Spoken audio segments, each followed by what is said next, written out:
তুমি তো দেখছি কিছুই পারো না। শোনো, কাউকে বলবে না যে তুমি কিছু জানো না। বলবে তুমি সব জানো। মনে থাকবে তো? হ্যাঁ স্যার, মনে থাকবে। তারপর বল্টু বাড়ি ফিরল। ফিরেই মাকে সামনে পেল। মা, আমি সব জানি।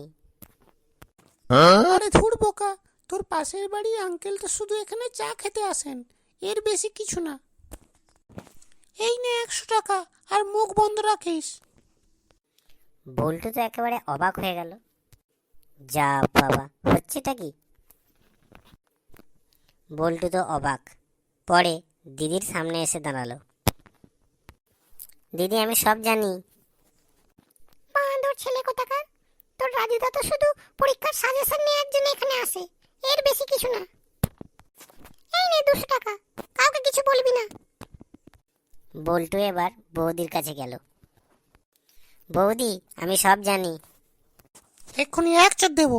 সব জানিস যখন মুখ খুলিস কেন? এই নে 500 টাকা, মুখ খুলবি না একদম। বল্টু তো একবারে খুশিতে আত্মহারা। তারপরে বল্টু বাড়ির প্রতিবেশীর কাছে গেল। কাকু কাকু, আমি সব জানি। বাবা, সব জানিস যখন, তাহলে আর কাকু বলে ডাকছিস কেন? আয় খোকা আয়, আমার বুকে আয়।